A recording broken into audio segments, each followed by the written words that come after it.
வணக்கம் நேயர்களே, ஃபீபாவின் இன்றைய காலை தியானத்திற்காக உங்களை அன்புடன் வரவேற்கிறேன். தேவனுக்கு மகிமை உண்டாகட்டும். இந்த காலவெளியில் தியானத்துக்காக எடுத்துக்கொள்ளும் ஓசியாவின் புஸ்தகம் 6ஆம் அதிகாரம் 1ஆம் வசனம். கர்த்தரிடத்தில் திரும்புவோம் வாருங்கள், நம்மை பீறினார் அவரே நம்மை குணமாக்குவார், நம்மை அடித்தார் அவரே நம்முடைய காயங்களை கட்டுவார். ஆம் தேவனுடைய பிள்ளைகளே, அவரே நம்மை குணமாக்குகிறவர், அவரே நம்முடைய காயங்களை கட்டுகிறவர், அவரே அவரே அவரே எல்லாமே அவர் தாங்க. அவர் இல்லாமல் இந்த உலகத்தில் ஒன்றுமே கிடையாது. அவரே அவரே எல்லாம் அவரே. இங்கே என்னன்னா, கர்த்தரிடத்தில் திரும்பணும்னா அவர் தான் நம்மளை பீறினார், அவர் தான் நம்மளை கட்டுவார், எல்லாமே அவர் தான். புரியல? நிறைய நேரங்களில் ஒரு பழமொழி சொல்லுவாங்க, தொட்டிலையும் ஆட்டி விட்டு பிள்ளையும் கிள்றது. இங்கே வேற. இங்கே என்னென்னா, இங்கே பிள்ளையை வளர்க்குறதுக்காக இதெல்லாம் அனுமதிக்கிறார். சில நேரங்களில் நம்ம ஒரு ஜெபம் பண்ணுவோம், ஆண்டவர் எனக்கு விசுவாசம் தாரும் ஆண்டவரேன்னு ஜெபம் பண்ணால் உடனே விசுவாசம் தரமாட்டார். விசுவாசம் வர வேண்டிய சூழ்நிலையை தருவார். அதுதான் உண்மையாகவே தேவன் நடத்துகிற விஷயம். நம்ம எல்லாரும் நினைக்கிறோன்னா, நம்மளுக்கு ஒரு தேவைக்காக நம்ம ஜெபிக்கும் போது உடனே ஆண்டவன் தேவையை சந்திச்சிடுவார். இல்லை இல்லை இல்லை இல்லை இல்லை இல்லை நம்ம அந்த தேவையில் இருக்கிறோமா இல்லையான்றதை உணர வைப்பார். அடுத்தபடியாக நம்மளோட அந்த தேவையை சந்திக்கிறதுக்கான விசுவாசத்தையும் நம்பிக்கையை அவர் தருவார். அப்புறமா தான் அந்த தேவை சந்திக்கப்படுகிறது. ஸோ இதுதான் காடோட மெத்தட்ஸ். ஸோ அதில் மெயினாக ஆண்டவர் என்ன விரும்புகிறாருன்னா, கர்த்தரிடத்தில் திரும்பணும். நாம் வேறு எங்கேயும் திரும்பக்கூடாது. என்னை அடிச்சிட்டாரு, என்னை உதச்சிட்டாரு, என்ன அப்படி பண்ணிட்டார் இப்படி பண்ணிட்டார் அப்படிலாம் புலம்பக்கூடாது. நான் செய்ய வேண்டியது, நான் அவரே என்னுடைய தஞ்சம்னா நான் அவரை பின்பற்றணும். நான் அப்படி இப்படின்னு திரும்பக்கூடாது.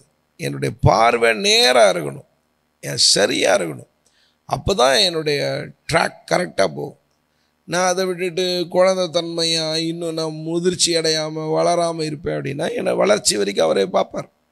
அதனால தான் நம்மை பீறினார் அவரே நம்மை குணமாக்குவார்.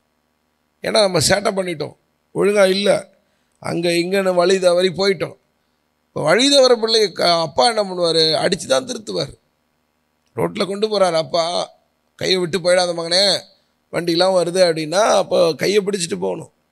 அப்பா கையை விட்டு போகும்போது அப்பா கொஞ்சமாக செய்வார், அடிக்க தான் செய்வார். சிச்சித்தா தாங்க பிள்ளை. எனக்கு சிச்சியே இல்லை அப்படின்னா நான் பிள்ளையே இல்லை. வீட்டில் எல்லா பிள்ளையும் இருக்கும். எந்த பிள்ளை மேலே ரொம்ப பாசம் இருக்கோ அந்த பிள்ளை தான் அதிகமாக திட்டுவாங்க. ஏன்னா அந்த பிள்ளை நல்ல பிள்ளை, அது எனக்கு நல்ல பிள்ளையாக ஆகணும்னு. இது என்ன நினச்சிக்குதுன்னா, என்னை ஆண்டவர் ஒன்றும் செய்யலையே, நான் நல்லா தானே இருக்கிறேன், ஆண்டவர் என்னை கை விட்டாரா, என்னை அப்படியாகும் இப்படியாகுன்னு. இது நம்முடைய மனப்பிரமைகள், இதெல்லாம் கற்பனை. வசனம் சொல்லுது, எந்த மனுஷனையும் பிரகாசிப்பிக்கிற மெய்யான ஒளி. இங்கே எந்த மனுஷனையும் தேவன் நடத்துவார், பயன்படுத்துவார். ஆனால் எந்த மனுஷனும் தேவனை விட்டு போகக்கூடாது. ஒழுங்காக ஆண்டவரோடு ஒழுங்காக நம்ம வாழ்க்கையை இருக்கணும்.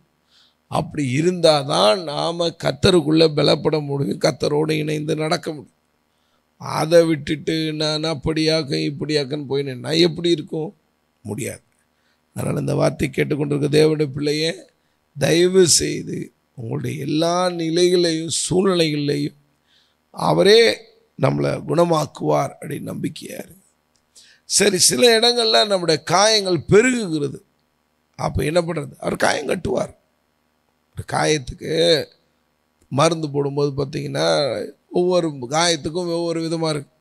இப்போ நெருப்பு பட்டதை காயமாக இருந்ததுன்னா அதுக்கு க்ளீன் பண்ணிட்டு அதுக்கு ஆயில்மெண்ட் போட்டு ஓப்பனாக விடுவாங்க, அப்போ தான் சீக்கிரமாக ஆறும். ஒரு சிலது ரொம்ப ஸ்கின் டேர் ஆகிருக்கு அப்படின்னா அது ஸ்டிச்சிங் போட்டு அதுக்கு வேறு மெடிசின் கொடுத்து அதுக்கு ஒரு ட்ரெஸ்ஸிங் பண்ணி நிறைய ப்ராசஸ்.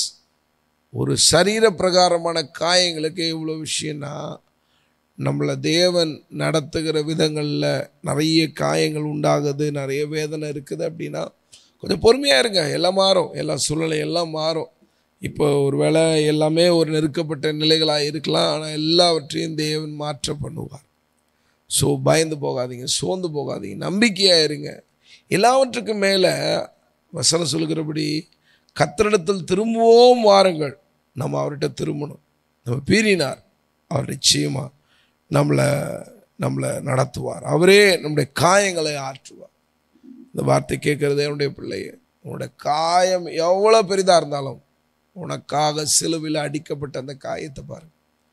ஒரு வாலிப கூட்டத்தை நடத்தி கொண்டு இருந்தேன். அந்த நேரத்தில் அந்த பிள்ளைகள்லாம் ஜெபிக்கிறாங்க. அப்போ அவனுங்க என்ன ஜெபம் பண்ணுறாங்கன்னு தெரியாது. நான் ஜெபத்தை நடத்தின்னு இருக்கிறேன். அப்போ ஆண்டவர் சொன்னார், இவங்க எல்லாம் காரணங்களை பேசுகிறாங்க, என் காயங்களை பாருங்க பாப்போம் அப்படின்னு. ஜனங்க எல்லாருடைய வாழ்க்கையில் ஒரு பெரிய மாற்றம் வந்தது. உண்மை, இன்றைக்கி நிறைய பேர் நம்முடைய காரணங்களை சொல்லி, நான் இதனால் உடைக்கப்பட்டேன், இதால் நடத்தப்பட்டேன், இப்படியாக்க அப்படியாகலாம் பேசுகிறேன். இல்லை, அவரே நம்மளை குணமாக்குகிறவர், நம்முடைய காயங்களை ஆற்றுகிறவர், கட்டி எழுப்புகிறவர், நம்மளை ஒரு நாளும் கைவிட மாட்டார். நிச்சயமாக தேவன் உங்களை நடத்துவாராக. God bless you.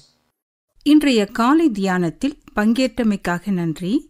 உங்களது கருத்துக்களை பகிர்ந்து கொள்ளவோ மேலும் விவரங்கள் அறிந்து கொள்ளவோ 9458505042 என்ற எண்ணிற்கோ அல்லது info@fibaonline.org தொடர்பு கொள்ளவும்.